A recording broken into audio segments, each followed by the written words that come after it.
Hey, welcome everybody. This is John Paul, Dr. Speed Selling. This is Raging Verbalist number 198. For those who are keeping track, who knew it was going to go this long, but it is. It's moving forward.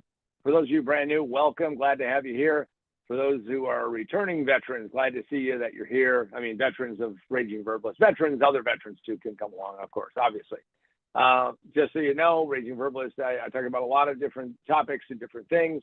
You can check us out on YouTube, also on our Facebook group, which is the Position to Win book Facebook group. And of course, you're always invited to do that and go check all that out.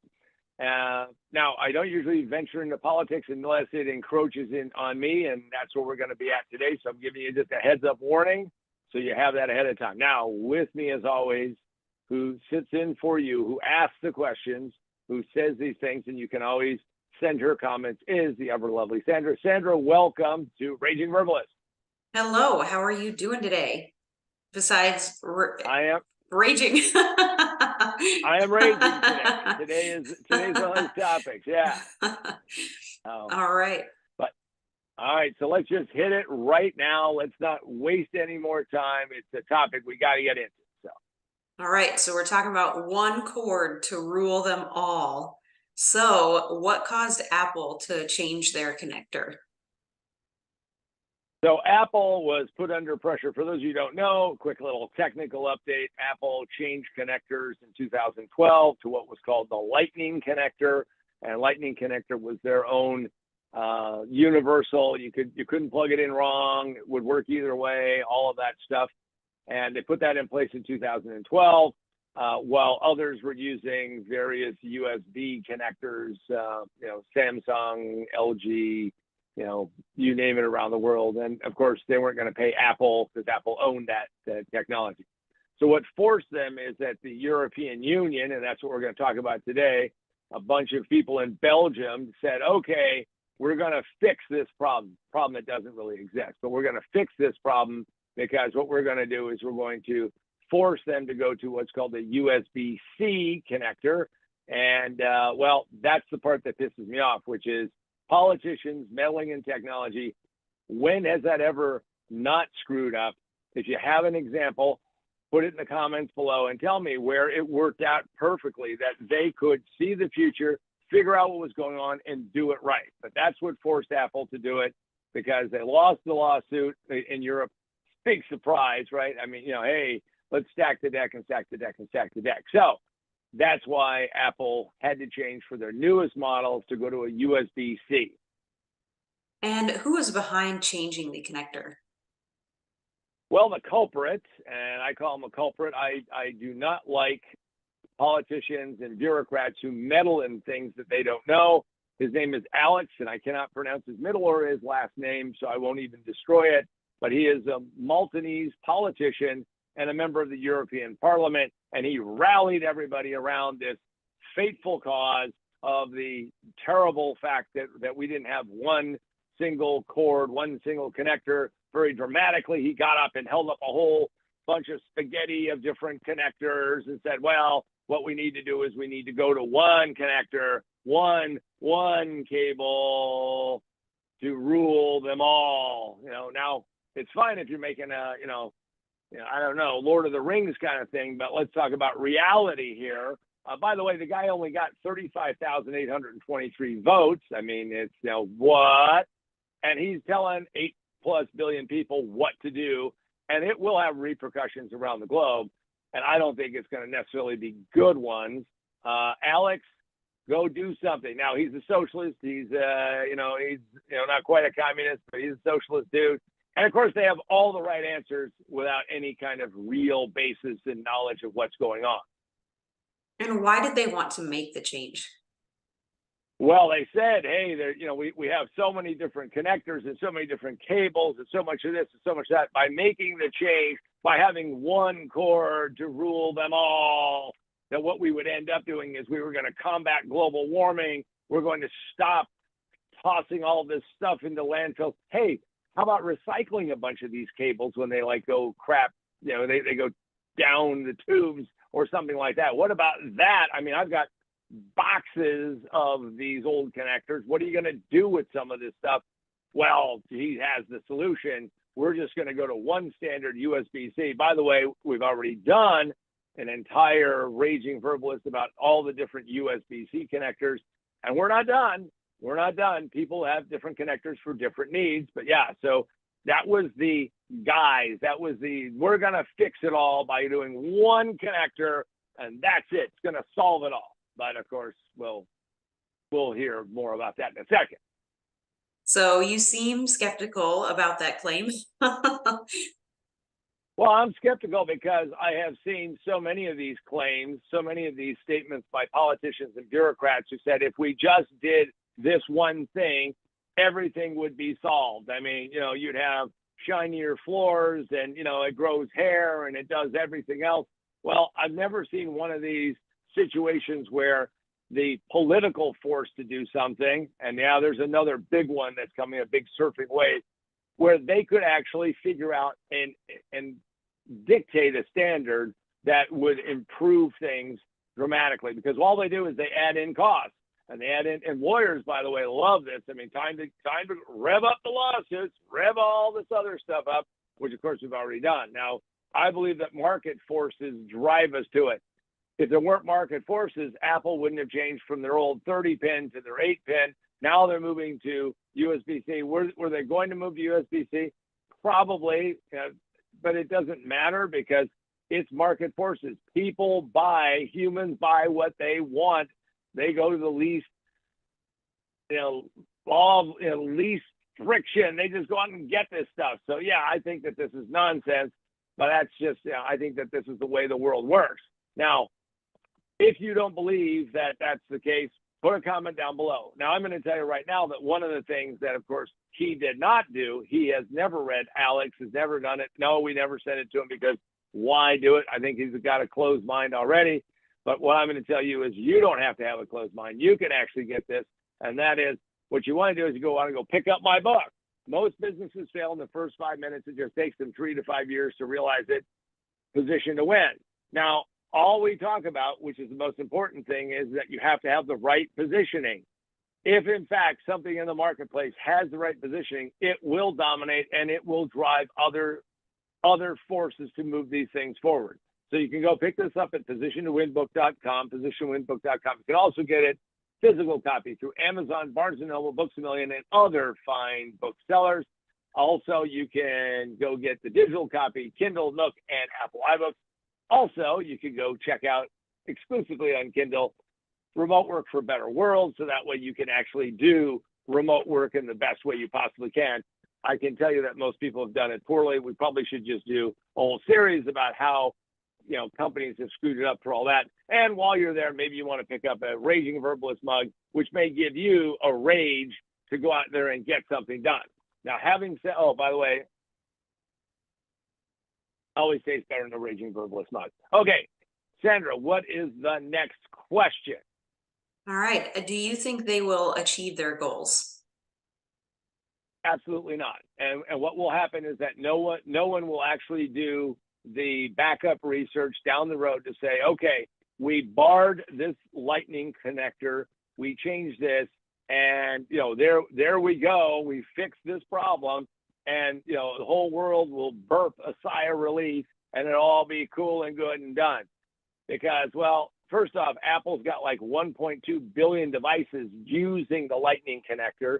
There's lots of things that have those lightning connectors, and it's going to take time. And here's the fun part. This doesn't even kick in until the end of 24. And then it doesn't even apply to laptops and other things until 26. How long, what is the half-life of a piece of technology today? Now, you can say, well, it's all going to last for a very long time.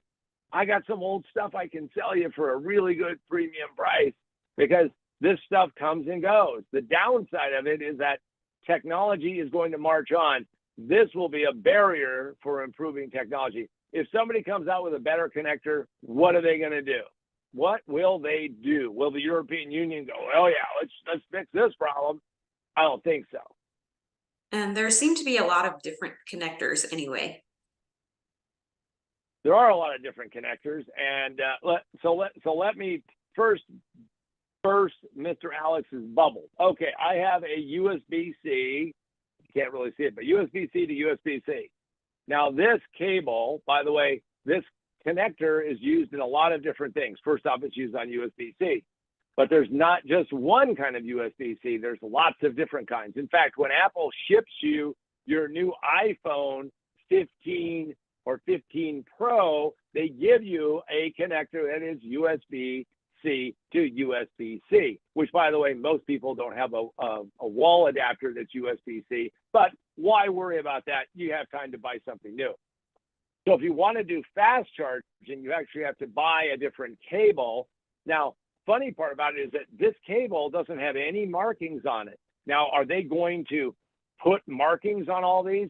And there isn't just one standard. So there's USB-C, there's fast, there's slow, there's Thunderbolt, 1, 2, 3, 4, 5, whatever number they're up to today. They're going to keep using it. It's a great connector. I got it.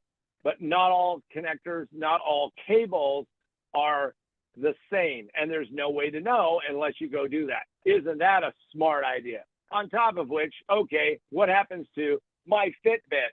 I has a different weird oddball connector. What happens to my Apple Watch? That has a different connector. What happens to all the variety of various things? So we have all of these different connectors already. We have all of these proliferation.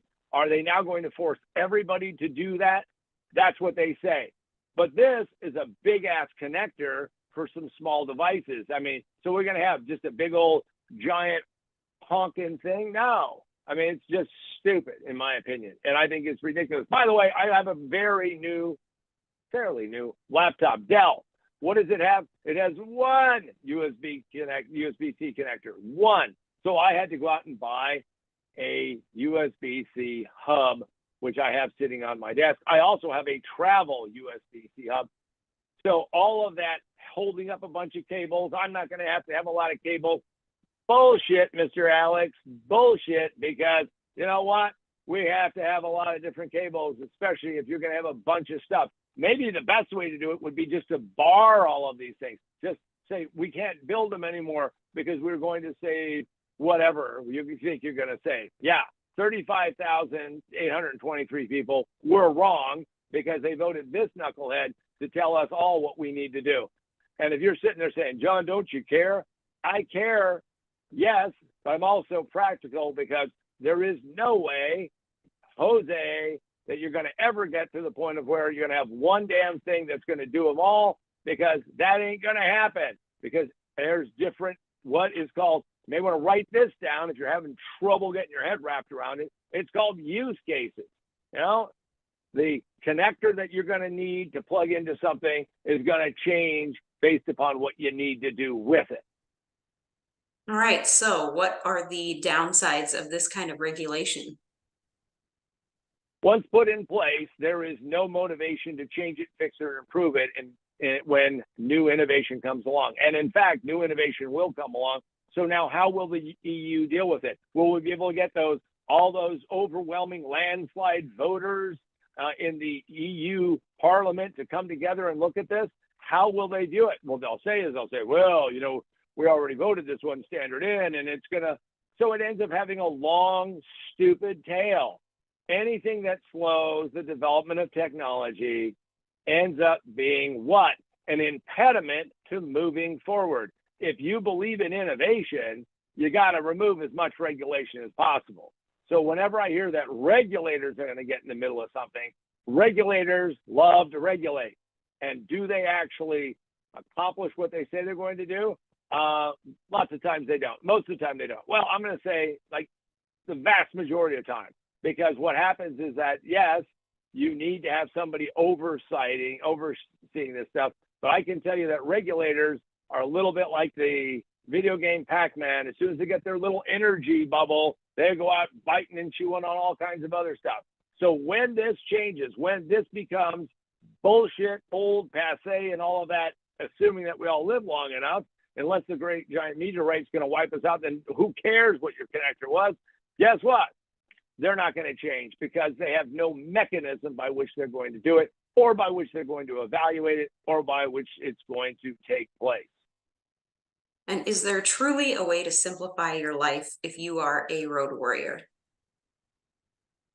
So that's a great question. And it's a great question because if you're going to be a road warrior, and I am a road warrior, is that right now I'm carrying now more cables than ever before. And maybe what you do is you say, I'm going to simplify my life because everything's going to have the same cable. And well, you're going to overpay for a lot of things. In fact, I was at an event, and at this event, don't have it right here. Where is it? Oh, here it is. Hang on, have it, bring it in. Gave me a cool little battery as a little promo. Isn't that neat? And it uses a USB micro because why did the Chinese manufacturer of this battery cell put in a USB micro? Simple, cheap. Everything is driven by cost. So if I paid a premium for that, or whoever gave it to me paid a premium for that, would I be able to breathe a sigh of relief? Yeah, maybe. But it's just ridiculous because what it is called bureaucratic meddling. And in fact, will we get to simplification? And some people have said to me, John, go out and simplify. Well, you know, the best part about my new Dell is that you can actually charge it off of the USB-C. However, I had to buy a special because it doesn't have a USB-C to charge it. It actually has a barrel connector, which is very common in the PC world, not in the Mac world. Macs have all gone to USB-C. Got it. You guys are, you know, hosannas and all that stuff, you know, angels singing. But I'm going to tell you that I wanted to see if I could just plug it in, and I plugged it in. And when it was a charger that didn't have enough watts of power, I got an ominous warning screen that said, if you're operating the computer, it's still going to be draining the battery because you don't have enough power. I thought one thing to rule them all. So will it simplify things? Maybe, but I'm skeptical at that. And with that, I'm John Paul Mendoza, Dr. Speed Selling. We've just talked about this crazy thing. This is the Raging Verbalist number 198 with myself and the ever lovely Sandra to keep me on the even keel. Come back next week and we'll do it again.